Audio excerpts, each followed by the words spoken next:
Hey everyone, and welcome back to Zero Escape 999, the finale of the current ending, the penultimate ending.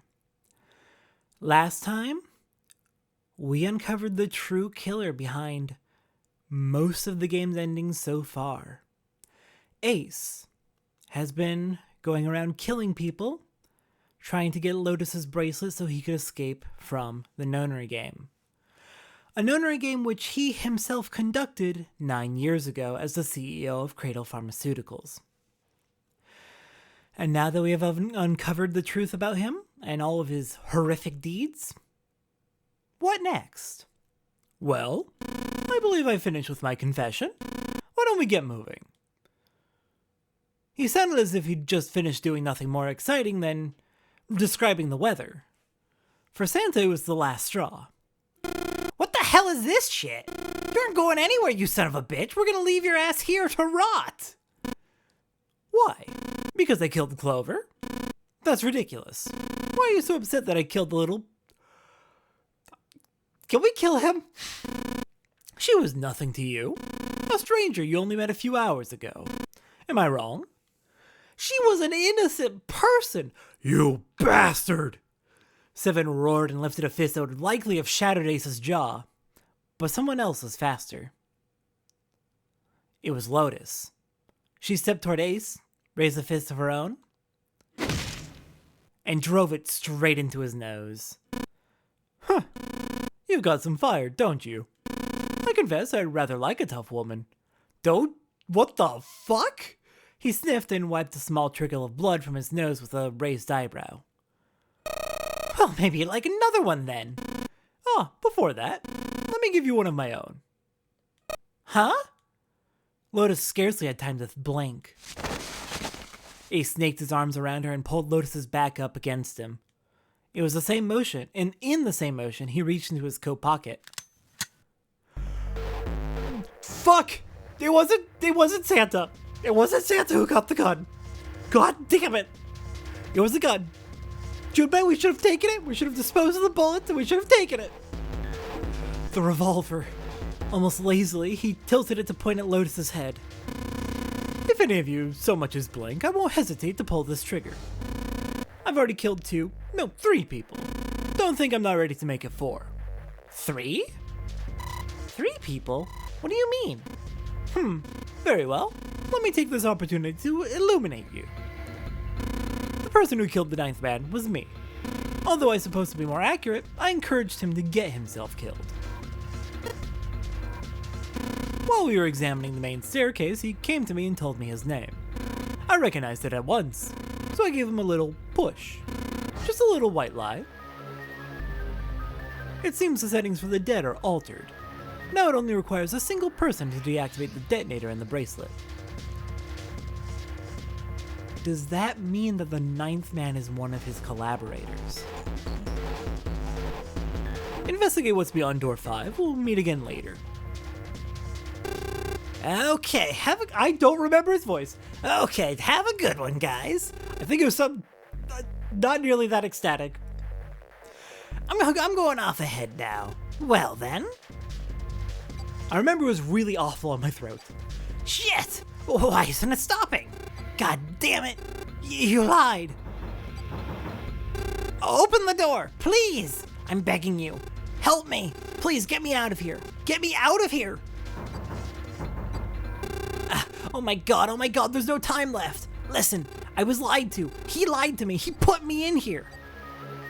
And now it makes sense. It was him! He killed me! It was him! Yeah! Ooh, that explosion's never pleasant. Even if he was one of Ace's collaborators, that's still not pleasant.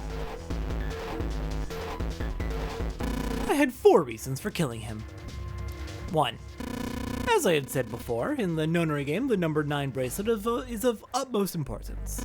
If I had allowed him to keep such a useful tool, he, or it, would have become a threat to me. As such, I decided that he should be eliminated early on. 2. I wanted the number 9 bracelet. If I could manage to obtain it, I would be able to manipulate the game as I saw fit. I would be unable to acquire the bracelet unless its owner was dead. 3. Even setting aside his number, he would have been nothing but trouble for me. He was aware of my past. He knew what happened here 9 years ago. It was important that I eliminate him before he was able to disseminate this information. 4. Lastly, I wish to conduct a simple test. A test to see if this nonary game was serious or a poor attempt at a joke. I needed to be quite sure. As such, I encouraged him to act against the rules so that I might observe the outcome. Junpei glared at him. I don't get your third motive. What the hell happened 9 years ago? Didn't I say? The nonary game was played. I planned it out and I conducted its execution. Why? What on earth was it supposed to do? I don't really think I have any obligation to tell you that. Ace smirked. He was trying to provoke them and it was working. Although Ace had paid very little attention to Lotus after catching her, the gun had never wavered from her temple. She looked quite pale, and when she spoke, her voice shook. Hey, what's with this gun? Where did he get this? Why don't you tell her, Santa? Santa ground his teeth and glared at Ace. On the other side of door 6.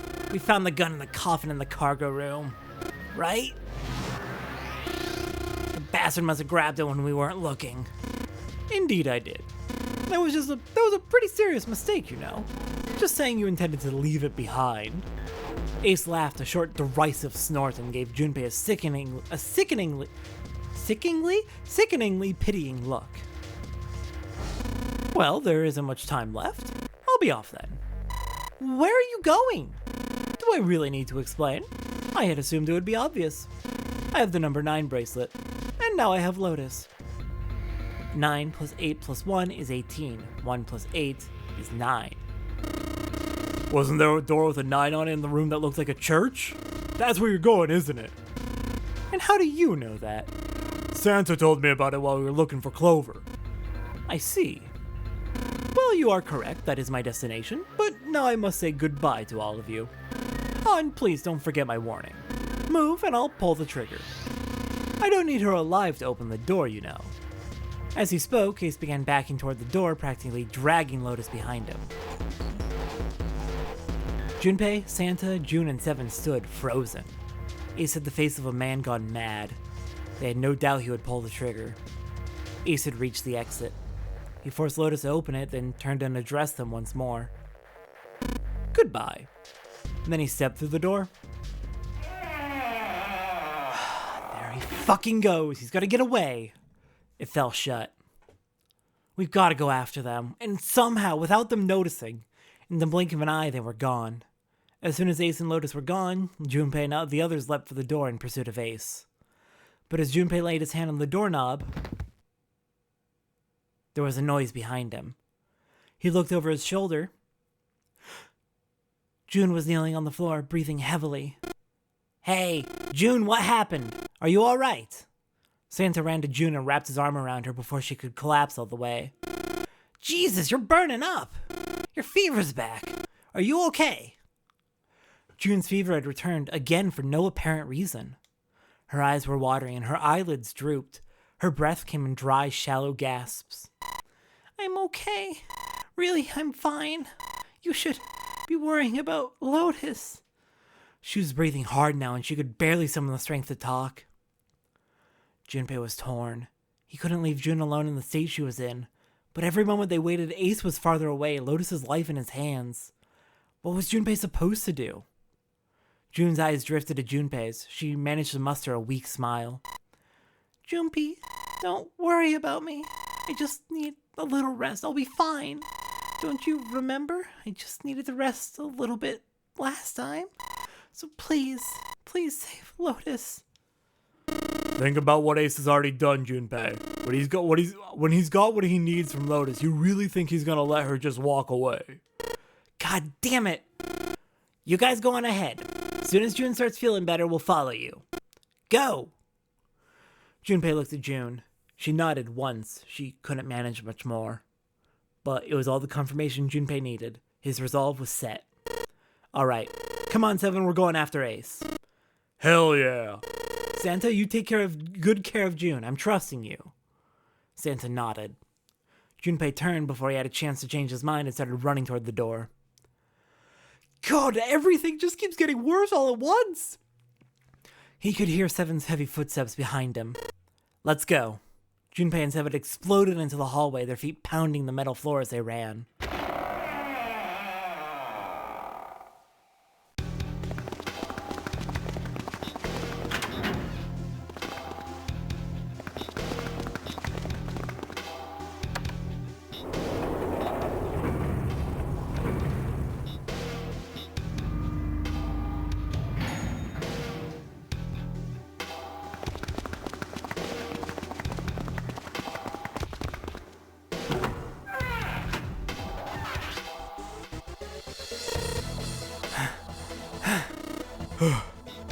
Junpei and Seven had finally arrived at the church, exhausted and out of breath.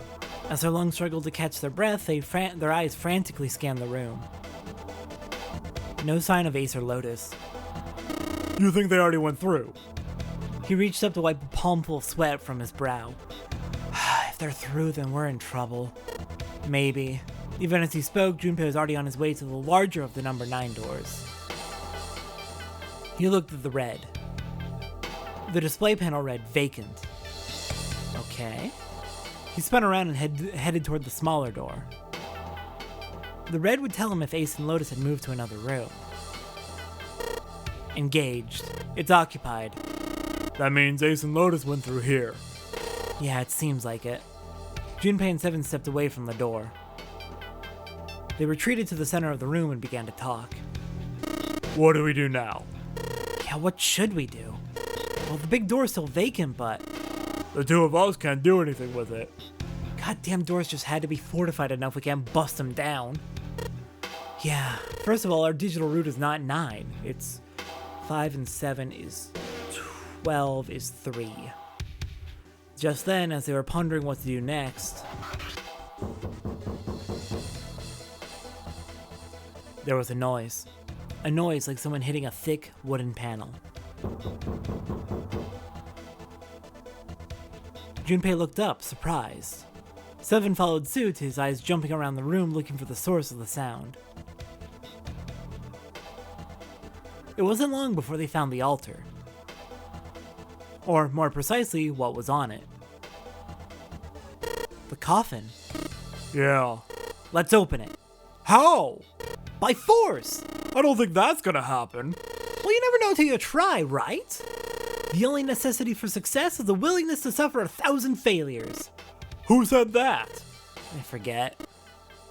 Anyway, we've just gotta try. Junpei and Seven leapt at the coffin. They grabbed hold of what purchase they could find and pulled. Damn it! See, didn't I tell you? If you could just pull it open, why would it have something like that? Seven pointed at a keypad on the side of the coffin. Right, so unless I put in the right passcode, it's not gonna open. The noise hadn't stopped. In fact, as it continued, it had only gotten louder and more forceful. What were they supposed to do, Junpei wondered. Was there some sort of clue somewhere?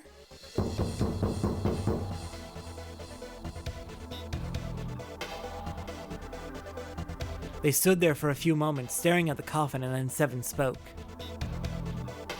Hey, Junpei. I remember you mumbling about some weird numbers over by the bathroom in the first-class cabin. You got those numbers by solving the secret message Clover was holding, right? Truth had gone or something like that. Yeah, that's right. What about it? Well, maybe that number's the passcode for this thing, too. Come on, that's impossible. Those numbers were the code to unlock that safe. Yeah, but the person who set up that safe in this coffin is the same person, right? Zero set up both of these. Yeah, probably. Well, then they might have set the same passcode for both of them. That's ridiculous. Why do you just try it? I mean, it's not like you'll make things any worse. Just be a waste of time. There's no way they're the same number. How do you know that? You never know until you try. The only necessity for success is the willingness to suffer 1,000 failures. Who said that? You! God, Junpei, are you stupid? Please, my goodness. Oh, I feel so worried for him. Fine. He knelt down in front of the keypad and looked at it. Perhaps because he repeated them so many times before, the numbers came easily to Junpei's mind. 1 4 3 8 3 4 2 1. 1438341. Quickly, he typed them in.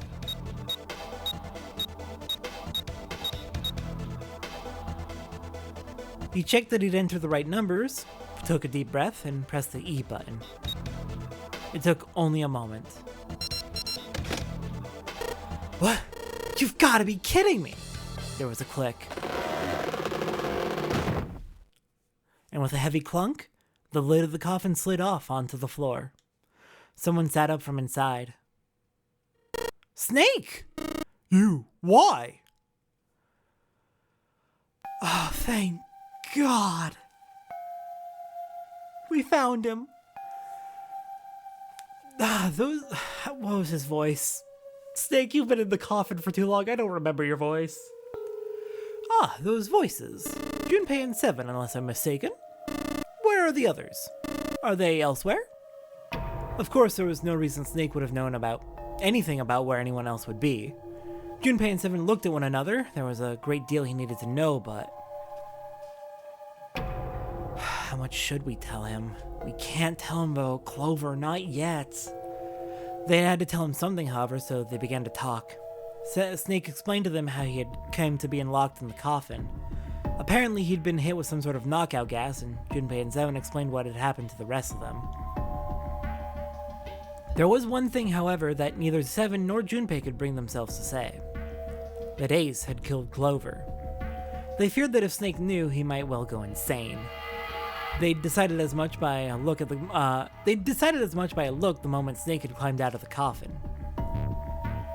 Snake's story explained frustratingly little. Zero's true identity was a mystery, as were his intentions. So it's not Snake who did it. Snake's not Zero then. Why had Zero put Guy X in Snake's clothes? If Zero had left a note for them to say the Nonary game had been played 9 years ago, was there some connection? Junpei put the question to Snake. His answer was less than illuminating. What are you talking about? I apologize, but I have no idea what you're saying. It seems as though Snake was perhaps not being entirely honest, but that knowledge did Junpei and Seven little good. No matter how many times they asked, he insisted that he knew nothing. It was becoming clear that Snake wouldn't give in, and every second they spent asking him was a second wasted. Okay, we have Snake now. So Snake, Junpei makes 7, plus 7 makes 14, makes 5. That's not gonna get us through the 9 door. We would need Clover. We could go get her bracelet, but I don't want Snake to know. I really don't want Snake to know. He doesn't deserve that right now. Not until we get off the ship. Their time limit was fast approaching. Snake's release from the coffin had changed nothing. They still needed to follow Ace as quickly as possible. However, they stood in silence, the overpowering atmosphere at the chapel almost stifling. Junpei, Seven, and Snake simply stood at a loss for what they should do next. What do we do now? He glanced over at Snake's wrist. Sure enough, he could see the 2 on the bracelet on Snake's wrist. The 3 of us can't make a digital route of 9. Yeah, we just get 5. We're stuck here then. Oh, hey, I just remembered something. Seven began patting his pockets as if he were checking to see if any of them held anything. What? What is it? I found something earlier. What did you find? This. He finally found the pocket he wanted and his hand dove into it. Seven pulled out something round and metal. Oh? A bracelet. There was no mistaking the number glowing at them from the face like a cartoon eye. 0. Zero's bracelet. I think I remember this exact bracelet. What the hell? Are you saying that 7 has the number 0 bracelet? Yeah. Where did you get that?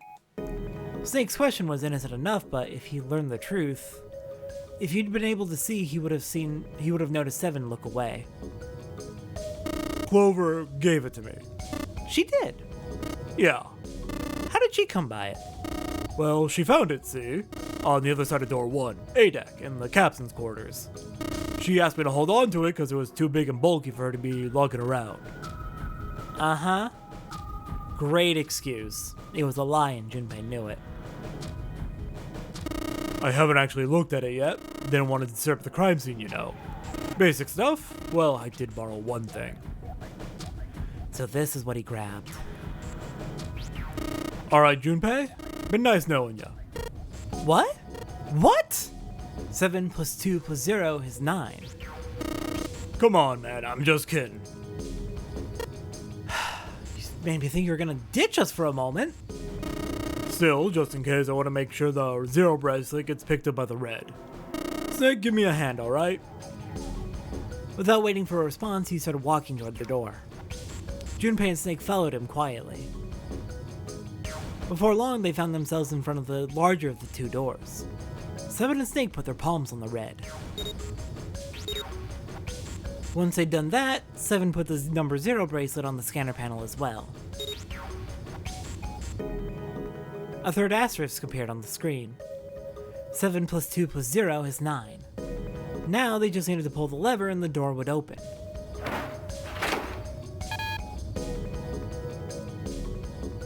Huh. That's weird. Why isn't it opening? Well, the third asterisk lit up, so it must have registered the 0 bracelet. Maybe it isn't actually 0. Huh? What? That bracelet may not actually produce the number 0 when scanned. That is what I'm saying. Why would that be the case? Why don't we try a few different combinations? Perhaps we can determine what number that bracelet actually contains. Junpei nodded. They decided to use the following combination. If I'm remembering correctly, Junpei, 7, and the bracelet. Junpei, 7, and the mysterious bracelet. Junpei and 7 is 5 plus 7 is 12, 1 plus 2 is 3. If that combination worked, then the mysterious bracelet's number was 6. They scanned in their bracelets.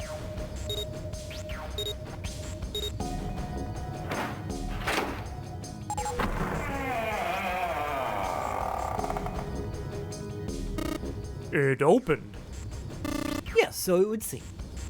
7 clearly hadn't thought their experimentation would produce anything useful and looked rather confused.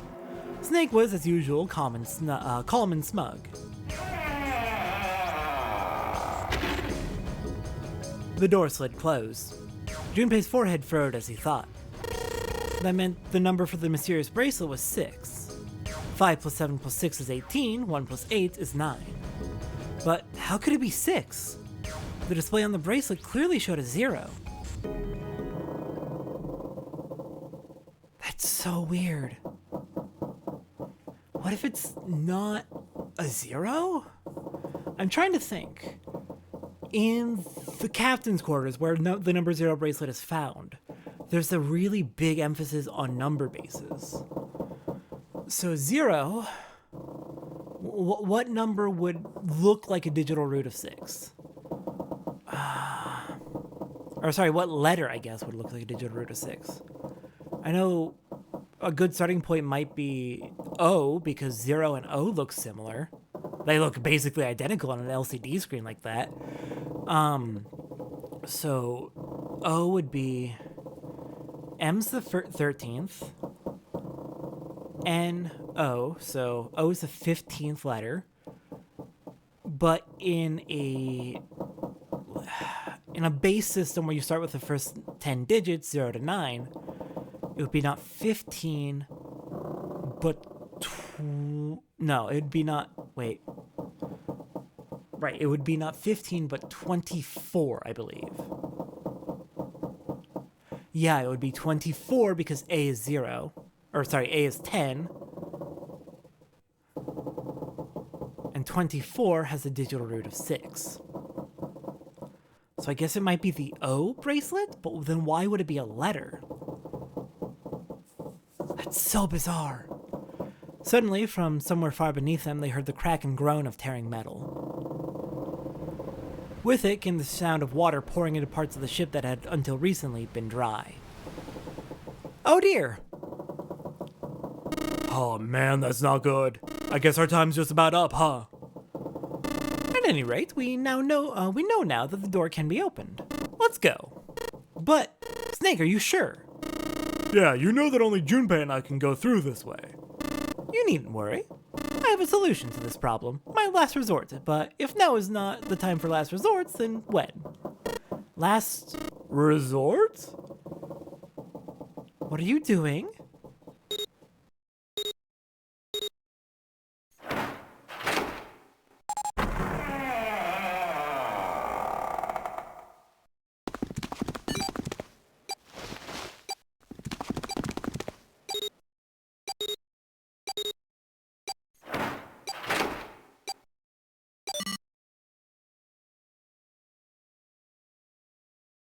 Snake, what did you do? Junpei, Seven, and Snake ran full tilt down a long straight hallway. They were headed for the stern of the ship and had no time for distractions. As they ran, Seven spoke. Gotta admit, you really surprised me there, kid. I couldn't figure out how the hell you were gonna get out of that one. How come you didn't do that right off the bat? As I told you, it was a last resort. Had I used it at the beginning of the game, I would have come under a great deal of suspicion. I imagine most people would have taken it to mean that I was zero. Once they'd convinced themselves of that, I wasn't optimistic about my chances of making it out of here alive, let alone unscathed. I felt it best to play my cards close to the chest, as it were. That way, if I were in a situation where there was nothing else I could do, I'd have a little trick up my sleeve. I'd just take my bracelet off. How? Snake's plan had been simple but effective. He simply removes his bracelet. How? To Junpei, it looked as though Snake had simply crushed the bones of his hand until they were small enough to fit through the wristband. Of course, that would have been practically impossible, so how had he done it? My brother's left arm is... it's not like a normal person's arm. It's fake. It's not a real arm. Snake had slid the bracelet off and tossed it into the coffin. With it gone, he'd had little to fear from the numbered doors. He'd walked through the door easily, without authenticating. He'd stepped out the other side, unscathed, and begun running down the hall alongside Seven and Junpei. They kept running for a while longer, and eventually came upon a set of stairs leading downward on the right side of the hallway. So Snake, you literally just crushed your prosthetic? Respect? Absolute respect. The left arm has the bracelet, right? So he crushed his prosthetic, because his left arm is also the one that's prosthetic. Fair enough. They stopped and peered down the staircase. As far as they could tell, it went all the way to the bottom deck. There didn't seem to be any flooding. They nodded quickly to one another and jogged down the stairs. Bottom deck. Can we see this on the map? Do we have the map for bottom deck? We don't. Not in this route. There was a single hallway in front of them, at the end of which was a single door. Junpei threw it open. Inside was a massive iron gate. A plate was affixed to the top of it. It read, Incinerator. Incinerator? Oh my, that doesn't sound very pleasant. Do you see a lever near the gate, perhaps? Yeah, right over here. How did you know that? Well, I'd be happy to regale you with the story. I imagine it should only take half a day or so. Junpei grumbled and gave Snake a dirty look and jogged over to the lever. If you pull it, the door ought to open. Got it. He pulled the lever down.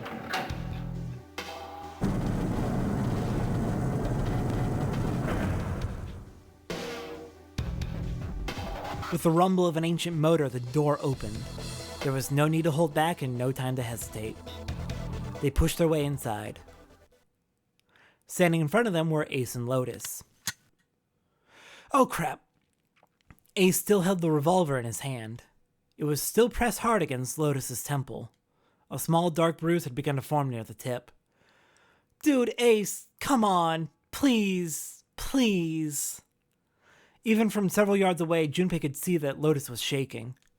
She was terrified, but perhaps more interesting was what Junpei saw behind them. 9.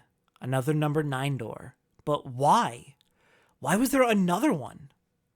The door stopped Junpei in his tracks. It simply shouldn't have been there. As his brain finally began to consider why, the whine of a warning klaxon filled the air, drowning out any thought. Warning! Warning! Emergency and Incineration Command has been acknowledged. Excuse me? We're in here! Automatic incineration will take place in 9 minutes. Oh, you just love the number 9, don't you? Please evacuate the incinerator immediately. Oh my, how exciting. You've run quite a show here, Zero. A terrifying smile twisted Ace's face. What's the matter? Too frightened to understand? Here, let me explain. It's said that the incineration system is about to activate. In 9 minutes, this room will be engulfed in flame. Huh? Who are you? You don't recognize me? I'm hurt. It's me, Snake. Snake? Ah yes, you are alive. I'm afraid your bizarre style had me confused. Right, the weird-ass dress he was put in. I'm quite glad to see that you're alive. Ace's voice didn't change. Snake ground his teeth. If you don't mind my asking, how did you get here? Snake, Junpei, 7. The 3 of you couldn't have opened a door with a 9 on it. Did you use Clover's bracelet, perhaps? Ace, you shut your goddamn mouth. What?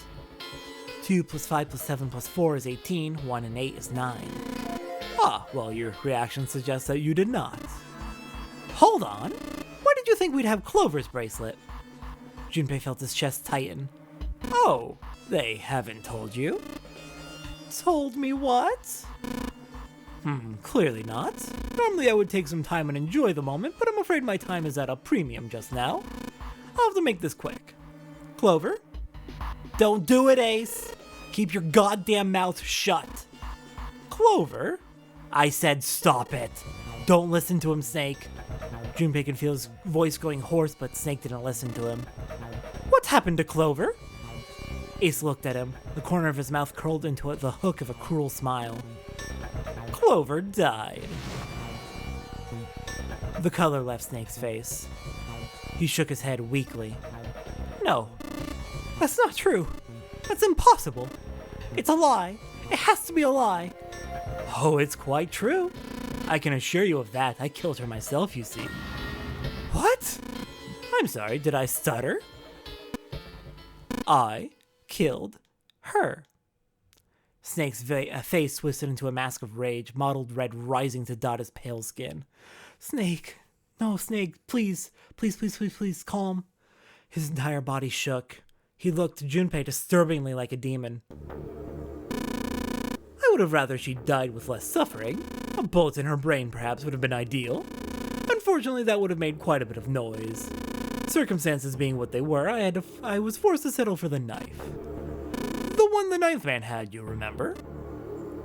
God, the very one he threatened her with. The very one the ninth man threatened Clover with. That's so fucking awful! I believe I caught her just below the shoulder. You're sick. Ace, you are sick. I was rather lucky, in fact. My first thrust went right between her ribs. Her flesh was so soft. My knife slid in so easily, there was no resistance. That feeling was, I confess, I feel rather excited. It is a powerful memory. I'm horrified and speechless, but I'm also very concerned for Lotus right now. Not only does she have a gun to her head, but the way he said that, Lotus, I'm getting you therapy when we get out of here. You're a computer programmer, actually, you can afford it. But you're getting therapy, that's not a question. Someday, perhaps, I hope I can feel it again. Incineration will begin in 7 minutes. I'm going to kill you! Snake's words were a guttural growl, barely audible. I'm sorry, what? I'm going to kill you! Ah, so you're going to kill me. Please do. Come now, I'm waiting. Don't do it! Don't listen to him, Snake! He still has the gun. He has the gun, Snake. Stop it, kid. He's screwing with your head. Is there a problem? What are you waiting for, boy? Don't you want me to send you to join your sister? Don't! Snake! Don't do it! But Snake could no longer hear them. Snake could no longer hear anything. Gah! Snake moved like a bolt of lightning. His scream echoed through the incineration chamber, full of rage and despair. Snake! Snake! Fuck. God damn it.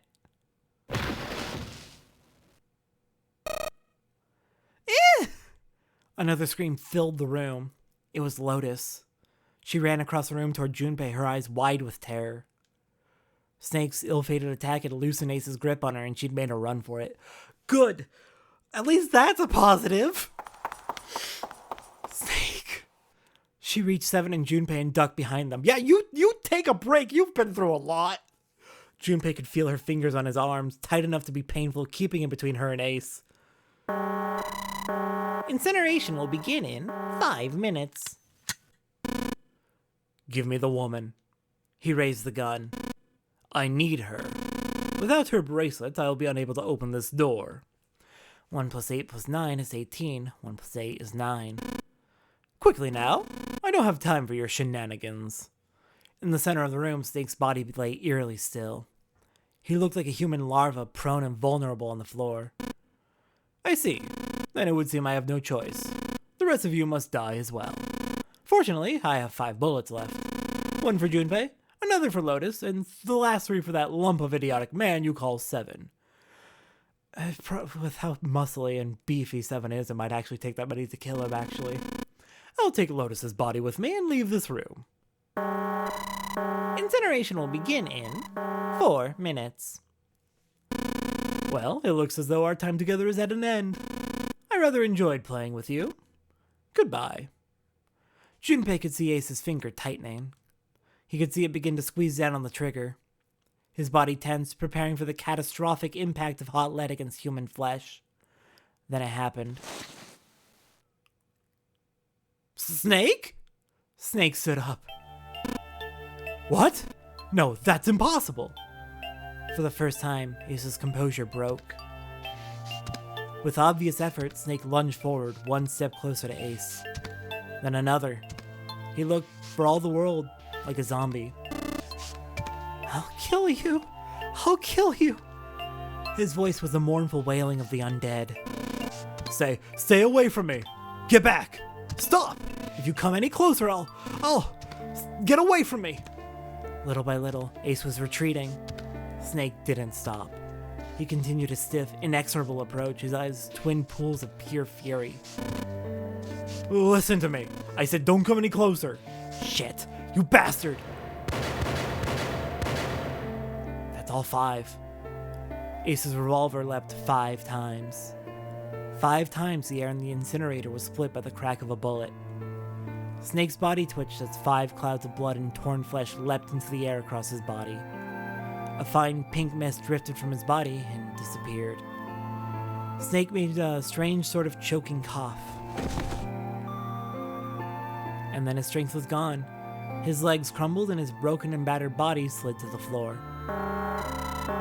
Incineration will begin in 3 minutes.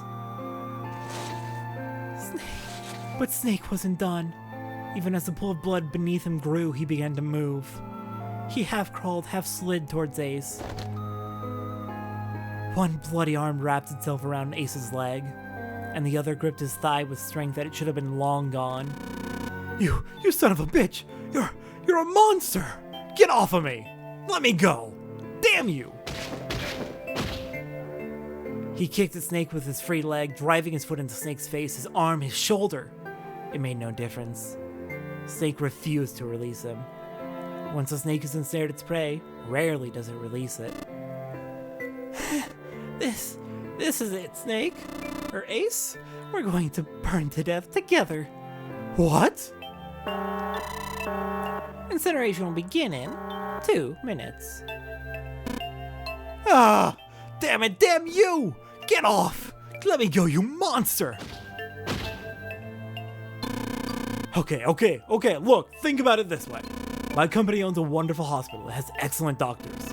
You're not wounded too seriously. I'm sure they can fix you up easily. You don't have to die. You can be saved. Just let me go. Pathetic. Begging for your life. Then Seven and Lotus began to speak. Junpei could hear tears in their voices and their words were strained. Snake, that's enough. You can stop now. Yes, he's right, Snake. You've done enough. Come on, Snake. Let's go. Let's get out of here. You have to come with us. We have to leave together. Snake turned toward them. He coughed and blood splattered across the floor. Then he smiled a sad sort of smile. I apologize, but I'm afraid I can't do that. You'd best forget about me. You need to leave soon. I'm going to take him with me. Shut up. Be quiet. I couldn't save Clover. My sister died because of me. Perhaps this will begin to atone for that. Perhaps in the afterlife, she can forgive me. Now go! Go now! You have to go! Incineration will begin in 1 minute. God damn it, shit. We're out of time. We have to go. Seven ran to the exit. Lotus followed him. But Junpei couldn't move. There were white lines down Snake's cheeks where his tears had washed the blood away. He was broken, body and soul, and Junpei felt as though half his own heart had been torn out. His eyes stung, and he tried desperately to swallow to clear the lump in his throat. Junpei, what are you doing? You have to get out of here now! Junpei's chest tightened, pulled taut by anger, misery, and a cold feeling of emptiness. Pure emotion surged through his heart, alongside the torrent of blood. He could feel it building, a tremendous wave growing taller and taller and taller. And then it broke, crashing down with thunderous force onto his shaken, unprepared mind. Snake! Snake! Junpei's rational mind was gone. He was driven by instinct now, and he launched himself across the floor at Snake and Ace. Junpei, no! You have less than a minute! Or he tried to. Wait, don't be an idiot, Junpei. He felt a hand grab him from behind. It was Seven. Before he had time to react, the larger man had pinned Junpei's arms to his sides and was hauling him bodily back toward the door. No! No! I have to help Snake! Snake! Snake! Get off of me! Let me go! Incineration will begin in 10 seconds. Ah! Ah! 7, 6. Damn it, I don't got a choice, kid. Don't blame me for this, alright?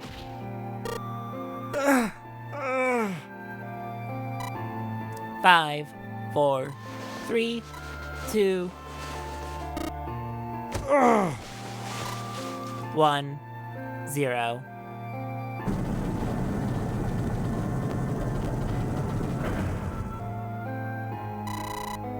Gates 2 and 3 are locked down, beginning incineration.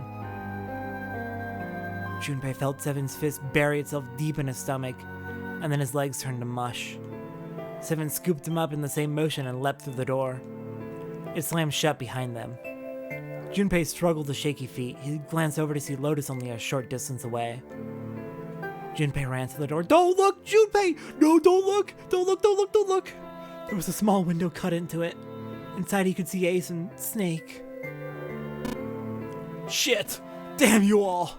Why? Why? Why me? I don't deserve this!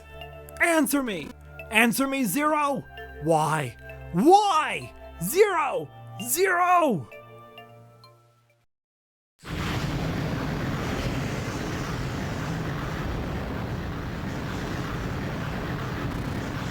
Zero!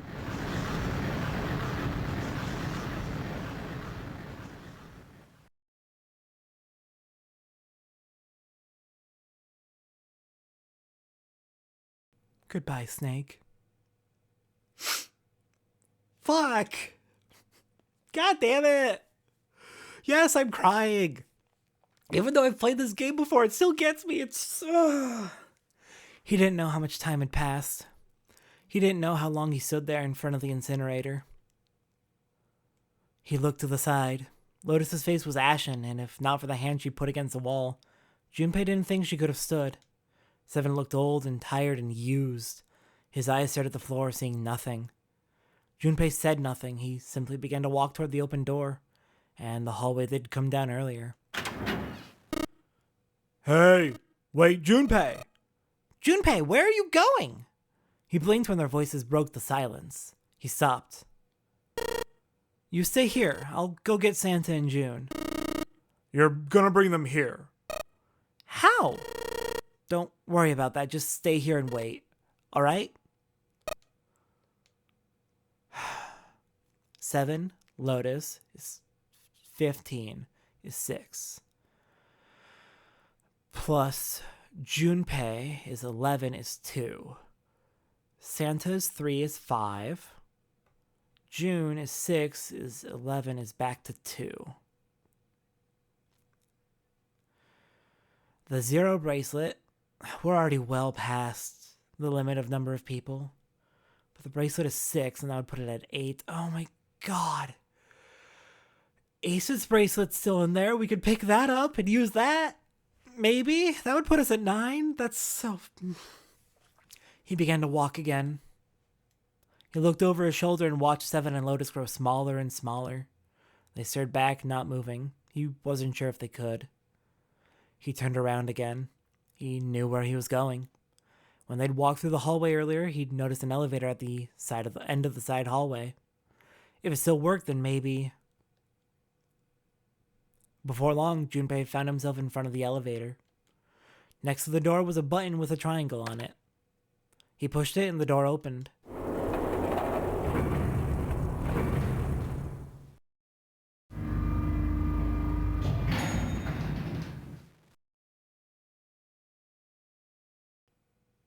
Junpei was in the large hospital room.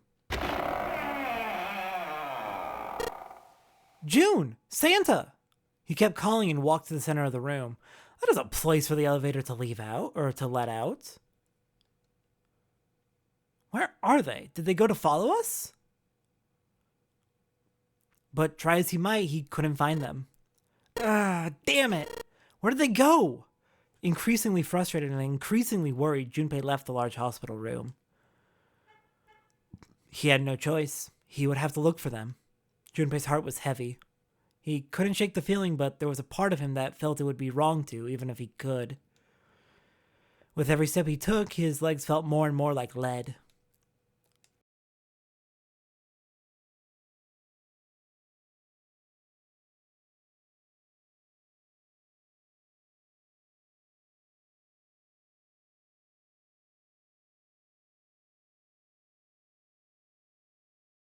They have to have followed us down to the 9 doors.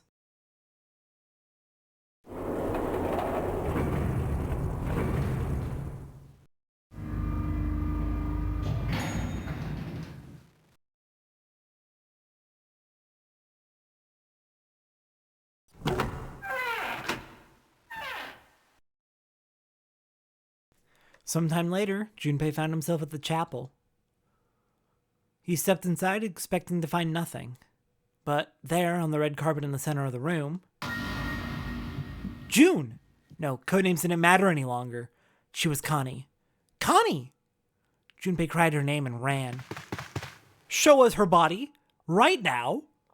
Like lightning, he ran across the room toward her. Oh man, Connie! He stumbled to a stop. Where's Santa? Did he ditch her here? What the hell? As he looked down at her body lying so still on the floor, he felt the icy grip of fear upon his heart. She was still, so very still. No, it couldn't be. It was impossible. Slowly, Junpei bent down toward her. His hands shook and he felt very cold and very hot at the same time. He forced himself to look.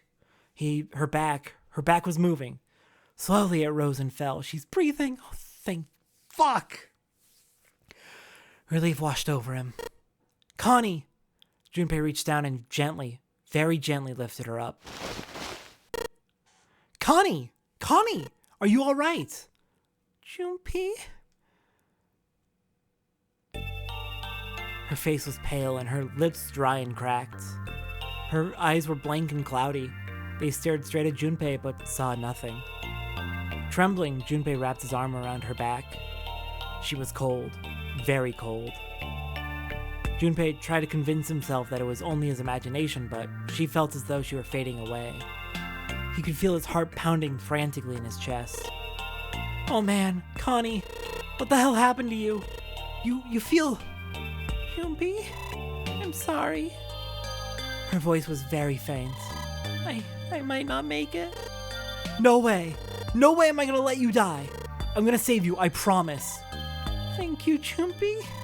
Thank you so much for everything. I was really happy to see you again, Junpei. Really happy. Don't give me that I was crap. You're gonna see me again lots more times. You've just gotta hang on, alright, Connie? Junpei, did you know? You meant a lot to me when we were kids.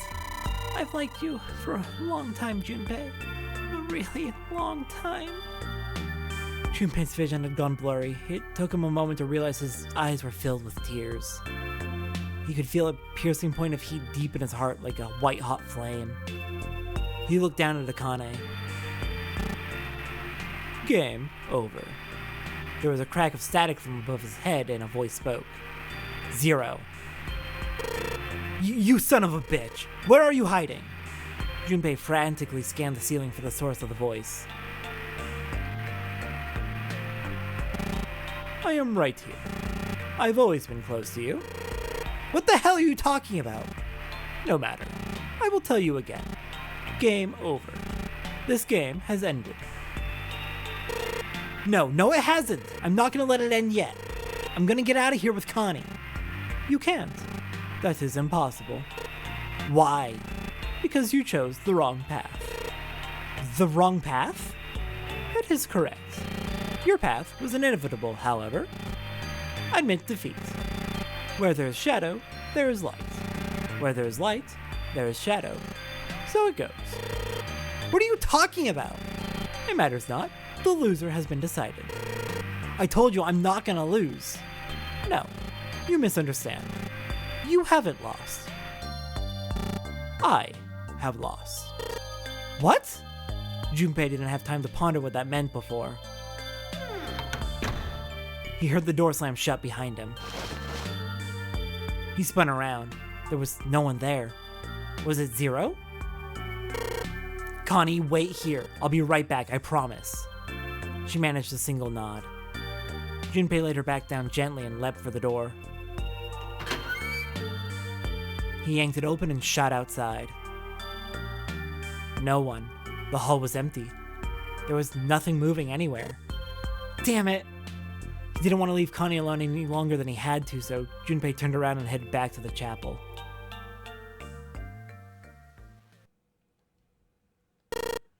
Connie? She wasn't there. She wasn't anywhere. She'd been lying there on the floor just moments before. And now she was gone. Oh God. No! Where is she? Connie! Connie! Connie! Connie! His cry split the heavens themselves. He screamed until his voice gave out. Then he screamed some more. But there was nothing. No answer. His voice faded away and all that remained was cold, unfeeling silence. That was when he noticed it. A strange smell one he'd smelled before.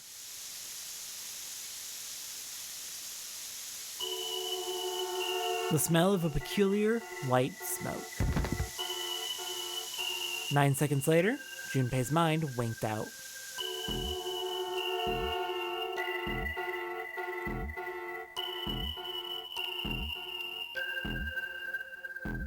And that was the safe ending. This is a required ending in order to completely finish,